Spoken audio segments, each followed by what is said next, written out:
अस्सलामुअलैकुम सामीन। 9 ज़िलक़ादा और 30 मई हैं।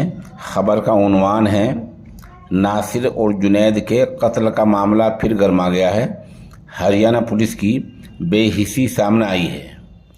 ख़बर थोड़ी तफसील से सुनिए। राजस्थान के ज़िला भरतपुर के नासिर और जुनैद कत्ल मामले में राजस्थान पुलिस ने हरियाणा पुलिस को लेकर बड़ा इंकशाफ किया है। पुलिस ने इस मामले में 3 मुलजिमों के खिलाफ अदालत में चार्जशीट दाखिल की है।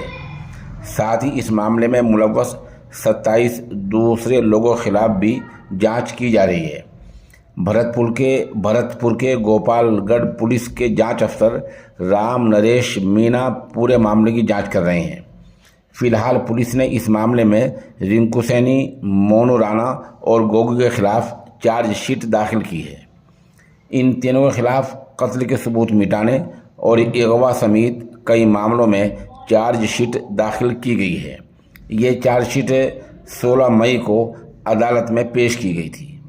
पुलिस ने अपनी चार्जशीट में ये भी बताया कि पूछगछ के दौरान ये बात सामने आई थी कि कातिल कत्ल करने से पहले नासिर और जुनैद को लेकर हरियाणा के फिरोजपुर झिरका थाने पहुंचे थे, लेकिन फिरोजपुर झिरका थाना की पुलिस ने ये कहकर उन्हें वापस कर दिया कि मामला इस थाने के दायरे इख्तियार में नहीं है।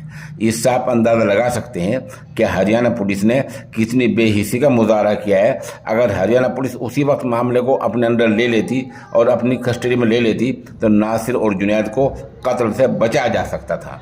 दूसरे के उस वक्त हरियाणा पुलिस ने इस मामले से इनकार किया था, लेकिन अब राजस्थान पुलिस ने अपनी जाँच में ये बात साफ कर दी है कि जुनैद और नासिर के कातिल कत्ल से पहले उन्हें दोनों को लेकर हरियाणा के फिरोजपुर झिरका के थाने में गए थे। और राजस्थान पुलिस ने न सिर्फ ये इंकशाफ किया है बल्कि अदालत में जो चार्जशीट पेश की है उसमें भी हरियाणा पुलिस के बारे में ये बात शामिल की है। पुलिस के मुताबिक मुलजिमों ने हरियाणा के इस थाने से जाने के बाद ही नासिर और जुनैद का कत्ल किया था।